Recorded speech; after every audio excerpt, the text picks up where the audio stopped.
المتابعين والمتابعات، أسعد الله صباحكم وحياكم الله أينما كنتم، وسلام من الله عليكم. لو سمحتم قبل أن ندخل في تفاصيل هذا الفيديو لا تنسوا الصلاة على النبي، أيضا لا تنسوا الانضمام إلى هذه القناة التي هي قناتكم وليست قناتي. بفضل الله سبحانه وتعالى ثم بفضلكم سوف نصل إلى 1,000,000 و2 مليون. الآن في واحد بيقول لي أنت بتشطح ولا قدك عادك ما قابش معك حتى واحد، ولكن أنا أقول لكم ليس بعيد على الله سبحانه وتعالى. بفضل الله ثم بفضلكم يا متابعين بنوصل 1,000,000 و2 مليون. هذا أول فيديو لنا في القناة وفيديو مهم جدا. هذه القناة مخصصة لهذه الأشكال. خليكم معنا ولا تنسوا الانضمام. المتابعين والمتابعات، ما أنت صاحب أقول لك من أنت. إيش السبب لهذا المثل؟ تابعوا معي هذا الفيديو بعدين أنا بوضح لكم. خليكم معنا. شفتم؟ هذه المايع عفوا هذه المانع مع سالي حمادة. لما التقينا كان هديل بالحجاب، أول ما صاحبتها أيام معينة بعدت الحجاب وأصبحت بهذا الشكل. تحفظ جد يا جماعة.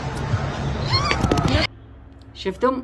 هذه هديل مانع بعد ما جلست مع سالي حمادة، لأنه الصاحب جاحب زي ما يقول المثل. ولكن أنا بقول فين الأهل؟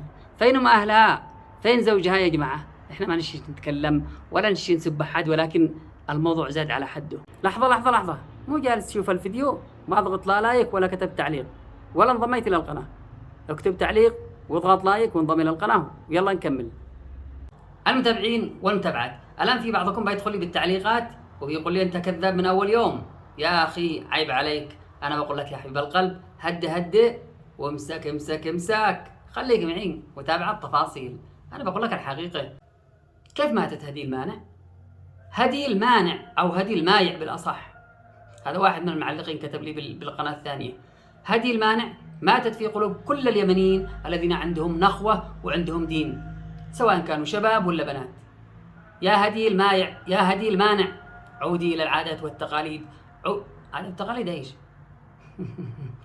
عودي إلى الدين الإسلامي. كل هذا عشان شوية فلوس، كل هذا عشان الفلوس. والله للأسف الشديد عبادين الجنيه. أصبحتي مثل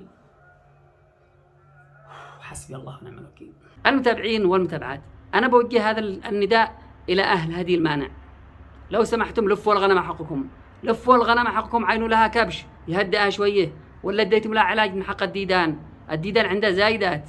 استحوا على وجهكم عيب. لو عاد ايش قالت؟ بتعمل دعوة على لا ينتقدها. اعملي دعوة، لكن أنت وأبو مش كلكم اعملوا دعوة وأنا بلاغيكم للمحكمة. عيب، استحوا على وجهكم، ما عندكمش دم ولا نخوة. عودوا إلى الإسلام، عودوا إلى العادات والتقاليد اليمنية يا جماعة. تحياتي لكم.